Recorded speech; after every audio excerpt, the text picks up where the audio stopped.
आसमान को छूने का संदेश देते हुए आज के 74वें गणतंत्र दिवस समारोह में एक नई सोच, एक नई आशा के साथ अब छोड़े जा रहे हैं।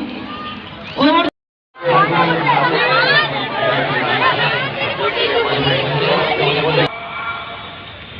आज के दिन आप सब जानते हैं 26 जनवरी को हमारा गणतंत्र, हमारा संविधान लागू हुआ। आजादी आसानी से नहीं मिली। पूरी दुनिया ने हिंदुस्तान की आजादी की लड़ाई को देखा। 1857 की क्रांति हुई और उसके बाद जब महात्मा गांधी ने अंग्रेजों भारत छोड़ो का नारा दिया, तब पूरी दुनिया ने देखा कि शांति का संदेश देते हुए महात्मा गांधी ने जब आजादी के आंदोलन का नेतृत्व किया, पंडित नेहरू, बाबा साहब भीमराव अम्बेडकर, मौलाना अब्दुल कलाम आजाद, चंद्रशेखर आजाद, शहीद भगत सिंह, राजगुरु, सुखदेव, सुभाष चंद्र बोस, सब ने मिलकर अपनी जान न्यौछावर कर दी, जी जान से जुट गए। लेकिन एक ही संकल्प था, मेरा देश आजाद होना चाहिए। देश आजाद हुआ और देश की आजादी के लिए आज हम उन लोगों को नहीं भूल सकते जिन लोगों ने कुर्बानी दी। 26 जनवरी को हमारा गणतंत्र लागू हुआ। गणतंत्र सबको बराबर का अधिकार देता है। जाति और धर्म से ऊपर उठकर सबको आगे बढ़ने का अधिकार देता है। लेकिन हमारा गणतंत्र इस तरह का गणतंत्र है जिसमें जाति और धर्म से ऊपर उठकर तिरंगे को सबसे बड़ा था। मेरी आन बान और शान है, रास्ता सिखाता है, हिंदुस्तान की धर्म और संस्कृति का ज्ञान करवाता है। क्या है मेरा तिरंगा? मेरे तिरंगे में सबसे ऊपर केसरिया है, जो स्वाभिमान, शौर्य और बलिदान का प्रतीक है। हमारे तिरंगे में बीच में सफेद रंग है, जो शांति और अहिंसा का संदेश देता है। हमारे तिरंगे में सबसे नीचे हरा रंग को दुनिया में सबसे आगे ले जाकर खड़ा कर के विपरीत यदि कोई भी व्यक्ति, कोई भी पॉलिटिकल पार्टी का व्यक्ति, कोई भी नेता, कोई भी अफसर हमारे देश की संविधान की मुख्य सोच के विपरीत जाकर कहीं धर्म और जाति में टकराव की बात करता है, तो जनता की जिम्मेदारी बनती है कि हम सब आगे बढ़कर ऐसे लोगों का नकाब हटाकर और आगे बढ़कर गए। धर्म और जाति के आधार पर टकराव पैदा करना आसान है, लेकिन ये तय कर लेना धर्म और जाति के टकराव के बाद प्यार और प्रेम पैदा करना बहुत मुश्किल है। आजादी की लड़ाई जब हम लड़ रहे थे, तब हिंदू, मुसलमान, सिख, ईसाई, पारसी, जैन और बौद्ध सब मिलकर लड़ रहे थे। आज भारत आजादी के 75 वर्षों में कितना मजबूत हुआ आप लोग जानते हैं। हम कहाँ थे, कहाँ से कहाँ पहुंच गए। आज भी 225 करोड़ का मुल्क एक ताकत के रूप में दुनिया के सामने खड़ा है। हमारी जिम्मेदारी बनती है कि भारत में किसी भी शहर में किसी फसाद नहीं होनी चाहिए। हमारी एक ही सोच है, कोई भूखा नहीं सोए, किसी को दर्द नहीं हो, हर नौजवान को रोजगार मिले, हर के साथ आगे बढ़े। जो सबसे पीछे रह गया उसको हाथ पकड़कर आगे लेकर आना है।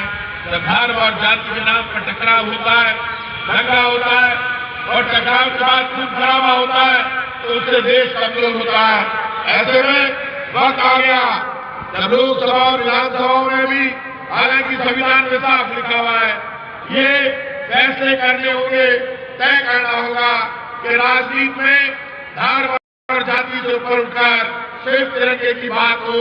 धर्म और जाति का नाम लेकर जहाँ राजनीति की जाती हो, उस राजनीति पर रोक लगाने का वक्त आ गया, क्योंकि हिंदुस्तान के हर कस्बे और गांव में हिंदू, मुसलमान, सिख, ईसाई सब मिलकर रहते हैं, पड़ोस में रहते हैं। ऐसे में वो वक्त आ गया जब सख्ती के साथ इस तरह के कानून बनाने होंगे। हर पॉलिटिकल पार्टी को मिलकर, क्या धर्म का प्रवेश राजनीति में नहीं हो, धर्म के नाम पर संदेश देकर वोट लेने की जो लोग कोशिश करते हैं, जाति के नाम पर टकराव करके, धर्म के नाम पर टकराव करके जो लोग वोट तोड़ने की कोशिश करते, उससे देश नहीं बना करते। देश को तब बना करते हैं जब महात्मा गांधी का संदेश लेकर, और हम सब एक साथ निकला करें। महात्मा गांधी बने चाहते थे चाहे गीता चाहे कुरान सब में बसते राजा राम और ईश्वर अल्लाह देव नाम सबको सम्मति दे भगवान कहते थे महात्मा गांधी। ग्रेट महात्मा गांधी। बात हिंदुस्तान के इतिहास की बात करते हैं तब तय कर लेना चाहिए। महाराणा प्रताप का नाम आज पूरी दुनिया में स्वाभिमान, शौर्य और बलिदान के लिए लिया जाता है। महाराणा प्रताप झुके नहीं, मेवाड़ की धरती की आन बान और शान के लिए हिंदुस्तान में जब भी कोई व्यक्ति आता है तो पहले चित्तौड़ और मेवाड़ की धरती उदयपुर में आना पसंद करता है। लेकिन महाराणा प्रताप एक संदेश दे गए। महाराणा प्रताप की सेना का सेनापति कौन था? महाराणा प्रताप की सेना का सेनापति हाकिम का सूरी एक मुसलमान पठान था, और जब हाकिम का सूरी मारा गया युद्ध में तो दूसरा सेनापति पीर का पठान बना। ये देश आदिकाल से सदियों से हिंदू मुसलमान सिख ईसाई सब मिलकर हिंदुस्तान के स्वाभिमान के लिए लड़े। राजस्थान एक ऐसा स्पेशल प्रदेश है जहां पर आपको जानते हैं 1 करोड़ लोगों को बुजुर्ग विकलांग विधवा पेंशन मिलती है। राजस्थान दिया है आपके द्वारा चिरंजीवी योजना में भी राजस्थान में पहली बार उदयपुर के आदिवासी बालक दिनेश के जटिल में गोस्वामी विशिष्ट लोक अभियोजक विशेष न्यायालय लैंगिक अपराधों से बालकों के संरक्षण विशिष्ट लोक अभियोजक के रूप में राज्य सरकार की ओर से पॉक्सो एक्ट में उदयपुर नगर श्री नरेंद्र सिंह चुंडावर। इसके बाद तैयार है सदस्य संख्या 534 गृह रक्षा केंद्र उदयपुर किया जा रहा है। श्री भीमराज डांगी चतुर्थ श्रेणी कर्मचारी कार्यालय संभागीय आयुक्त उदयपुर राज्य की सेवा में उत्कृष्ट कार्य करने पर सम्मानित किया जा रहा है। पारंपरिक खेलों के संरक्षण एवं सामाजिक क्षेत्र में उत्कृष्ट कार्य करने पर सम्मानित। 13 के प्रतियोगिता में 2022-23 में 2 स्वर्ण 2 रजत व 2 कांस्य पदक प्राप्त करने पर सम्मानित किया जा रहा है। सीनियर राष्ट्रीय टेनिस बोर्ड क्रिकेट चैंपियनशिप 2022 में राज्य का प्रतिनिधित्व सॉफ्टबॉल खिलाड़ी लीला खेड़ा पंचायत समिति भोलू की पंचोली चंडीगढ़ द्वितीय स्थान प्राप्त कर सम्मानित। ये senior secondary school Banswara Indira रसोई संचालन में संभाग स्तर पर द्वितीय स्थान प्राप्त करने पर 11,000 रुपए प्राप्त करने पर आपको सम्मानित किया जा रहा है। स्तर पर द्वितीय स्थान प्राप्त 11,000 रुपए सम्मानित। नीलकंठ रेस्टोरेंट संस्थान फाउंडेशन ट्रस्ट इंदिरा रसोई शब्द उदयपुर 11,000 रुपए के साथ प्रशस्ति पत्र एवं शील्ड प्राप्त करने पर सम्मानित किया। चयनित होने से प्रशस्ति पत्र मोमेंटो प्राप्त करने पर आप G20 शेरपा बैठक कवरेज सहित पत्रकारिता के क्षेत्र में सकारात्मक गोरक्षा समिति कृष्ण प्रमोद जी दूसरी बार आ रही है तो यहाँ सम्मानित किया जाए। आयोग उदयपुर उपभोक्ता व लोक अदालती प्रकरणों का निस्तारण में उदयपुर वाहन चालक के रूप में निष्ठापूर्वक सेवाएं देने पर आपको सम्मानित में उत्कृष्ट कार्य करने पर सम्मानित किया जा रहा है। श्री दुलेश्वर कलाल सामाजिक महत्वपूर्ण अंगों को दान कर आम जनमानस में अंगदान का महत्वपूर्ण संदेश देने और मानवता परेड के अंदर एक करके आ जाए उनके कैडेट्स।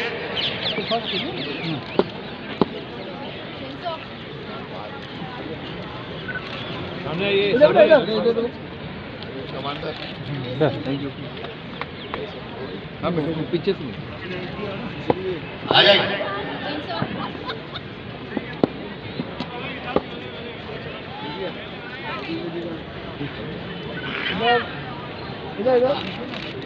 प्राप्त किया है।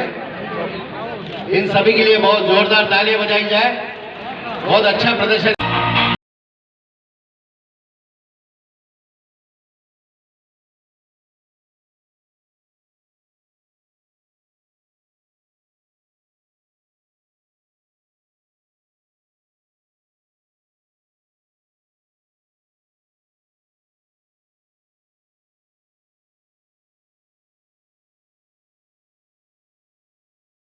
क्षमता होते हुए भी इतना कुछ कर गुजरने का जोश इन सभी में नजर आ रहा है। एक बार जोरदार तालियां इन अभिलाषा विद्यालय के इन विद्यार्थी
माता की, भारत माता की।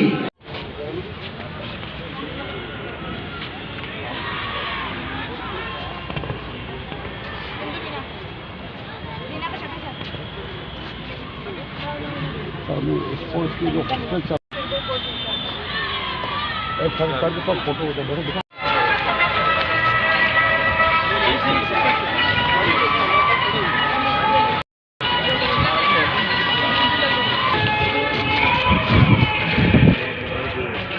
होना चाहिए पूरे देश में। थोड़ा अब वक्त आ गया जब लोकसभा में बिल पास होना चाहिए। देश ने बहुत तरक्की की, बिल पास एक बात का होना चाहिए कि जब भी इलेक्शन हो, लोकसभा के, विधानसभा, जो भी इलेक्शन देश में, उसमें धर्म के नाम पर राजनीति नहीं। जितना धर्म के नाम पर टकराव खड़ा करके भारत को कमजोर किया जा सकता है, उतना कभी नहीं हो सकता।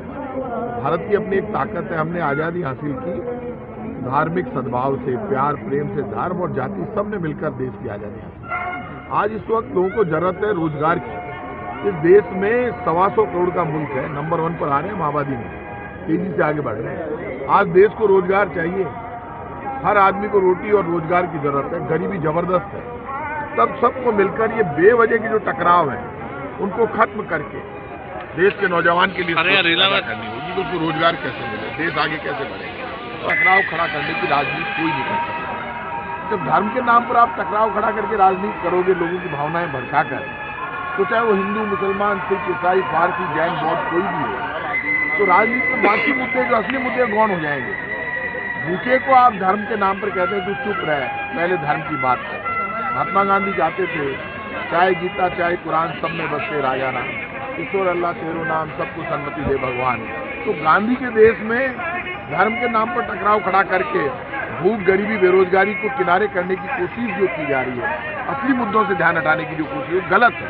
आप मुझे बताइए, आज़ादी के 75 वर्ष के बाद पहली बार आटे पर टैक्स लगता है, और जब आटे से रोटी बन जाती है, पराठा बन जाता है, तो उस पर 18% टैक्स लगा दिया जाता है। एक चीज पर 2 बार टैक्स कभी लगा? अब सरकार किसी भी पार्टी की हो, जवाब देना पड़ेगा। हमको भी गणतंत्र यही सिखाता है कि यदि कांग्रेस की सरकार राजस्थान में, तो हम जवाब देते हैं कि हमने 86% वादे पूरे किए, तो जवाब केंद्र सरकार को भी देना पड़ेगा। ये देश बीजेपी, कांग्रेस, सपा, बसपा, इनमें सिर्फ राजनीतिक मुद्दों को सॉल्व करने के लिए नहीं है। डेमोक्रेसी महात्मा गांधी के संघर्ष से इसलिए लागू की गई, हर व्यक्ति को अधिकार मिले, उसको लगे कि मेरा असली मुद्दा है, मेरा हक है रोटी पर और रोजगार पर, मैं गरीब हूं तो मैं भी आगे बढ़ सकता हूं। हर बच्चे को, हर व्यक्ति को अधिकार दिया गया, इसीलिए तो देश में बराबर का अधिकार मिले, बराबर के अधिकार संविधान में लागू किए गए। इसलिए मैं इतना कहूंगा कि अभी ये धर्म के नाम पर जो राजनीति करते हैं, ऐसी पॉलिटिकल पार्टी कोई भी, हम भी करें, यदि कोई भी धर्म के नाम पर भाषण देता है, टकराव खड़ा करता है, दंगा कराने की कोशिश करता है, और बाकी गरीबी, भूख, बेरोजगारी को साइड में करके मुद्दों को आगे लाता है, ऐसे मुद्दों पर रोक लगाने के लिए लोकसभा बिल लाने का प्रस्ताव क्या आया है कि दिल्ली से प्रधानमंत्री मोदी को कई जगह बैन किया जा रहा है, आप क्या देखते हैं पूरे विषय? मेरी जानकारी नहीं है सारा मामला क्या है। बजट से क्या उम्मीद है आदमी को, क्योंकि पिछले बजट, राजस्थान का बजट एक बात मानकर चल रहा, पिछली बार जब अशोक गहलोत जी बजट लेकर आए थे, तब बीजेपी के नीचे से जमीन खिसक गई थी। अब तो ये बीजेपी वालों के लिए कोई जगह ही नहीं बचेगी, क्योंकि आप इस बात को अच्छी तरह से जानते हैं, राजस्थान एकमात्र ऐसा मॉडल स्टेट है जिसकी मेडिकल की स्कीम की पूरी दुनिया में तारीफ होती है। हमारे यहाँ पे अकेले हम ऐसे राज्य हैं पूरे देश में जहाँ 10 लाख तक का इलाज फ्री है, प्राइवेट है, जहाँ सरकारी अस्पताल में किडनी ट्रांसप्लांट, हार्ट ट्रांसप्लांट, हर दवाई, हर इलाज, हर जांच, MRI, सब सिटी स्कैन सब फ्री है। और जहाँ जिस प्रदेश में 1 करोड़ लोगों को बुजुर्ग, विकलांग, विधवा पेंशन मिलती हो, जहाँ 38 लाख घरों में बिजली का 0 बिल आता हो, जहाँ के MLA को MP के बराबर 5 करोड़ रुपए मिलते हो विकास के लिए, पहला स्टेट है राजस्थान, MP के बराबर हमें मिलते हैं। और जहाँ की सरकार आगे बढ़कर अपनी पूरी हुई घोषणा की घोषणा करती है और बताती है कि हमने 86% वादे पूरे कर दिए। क्यों? कानून तो सबके लिए बराबर है। देश, राजस्थान में कांग्रेस की सरकार है, यदि हम वादे पूरे करने की, हमारा रिपोर्ट कार्ड जारी कर रहे हैं, तो केंद्र को भी रिपोर्ट कार्ड जारी करना चाहिए, बताना चाहिए उन्होंने क्या कहा था चुनाव से पहले, बाद में क्या किया, और यदि वो वादे पूरे नहीं किए तो क्यों नहीं किए। 2 करोड़ लोगों को रोजगार का वादा किया था, कहाँ है 2 करोड़ लोगों को हर वर्ष रोजगार? यदि हर वर्ष रोजगार देते तो 16 करोड़ लोगों को रोजगार मिल चुका होता। 2 करोड़ छोड़ के ये यहाँ पे मेरी गारंटी है 5 लाख रोजगार नहीं दे पाए। ये बातें नहीं होनी चाहिए। 11 लाख करोड़ रुपए के आप कर्जे माफ कर देते हैं उद्योगपतियों के, क्यों, किस लिए?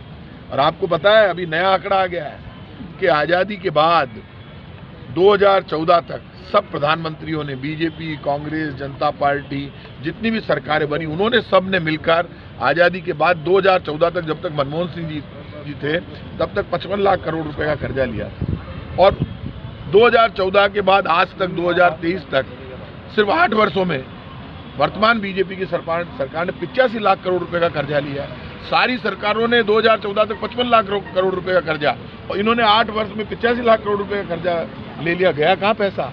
और फिर भी पेट्रोल डीजल, जब क्रूड ऑयल, आप मुझे बताइए, सच में तो डिस्कस होगा, क्रूड ऑयल इस वक्त $81 प्रति बैरल पर है, थोड़े दिन पहले $71 प्रति बैरल। क्यों? आपने एडिशनल एक्साइज ड्यूटी, आपने स्पेशल एक्साइज ड्यूटी और सेस लगाकर पेट्रोल डीजल महंगा कर दिया। लोग खून के आंसू रो रहे हैं। कौन कम करेगा? कब कम करोगे? मनमोहन सिंह जी, सरदार मनमोहन सिंह जी प्रधानमंत्री थे, क्रूड ऑयल के दाम $130 प्रति बैरल थे, तब पेट्रोल डीजल 70 रुपए लीटर से कम था। आज जब $81 प्रति बैरल आ गया, मतलब $50 प्रति बैरल कम हो गया, तब आप 100 रुपए से ज्यादा बेच रहे हो, पाप कर रहे हो आप। इसलिए अब जवाब देना चाहिए। आपके कैबिनेट मंत्री कहते हैं कि उन्होंने 2 ही नेता देखे हैं, इंदिरा गांधी थी जो फैसला लेती थी, या मोदी है, पूरी कैबिनेट बदल दी गुजरात में, वैसा कांग्रेस ढांचे में गई। कौन कैबिनेट मंत्री कह रहे हैं? कौन कह रहे हैं ये बात? भीलवाड़ा, बाड़मेर से वो तो महान है, उनका क्या करें, कोई जवाब दे रहा, प्रधानमंत्री का जवाब नहीं दिया जाता। महिलाओं को मोबाइल अभी तक नहीं मिला, वो सबसे बड़ा वादा था। अरे बोलने में यार, प्रेस को तो हटाते हैं यार, नेता बनना आपको यार, आप प्रेस को हटाते, ऐसे करते हैं। आप समझदार बनो यार। आप कह रहे थे 86% वादे पूरे हो गए, लेकिन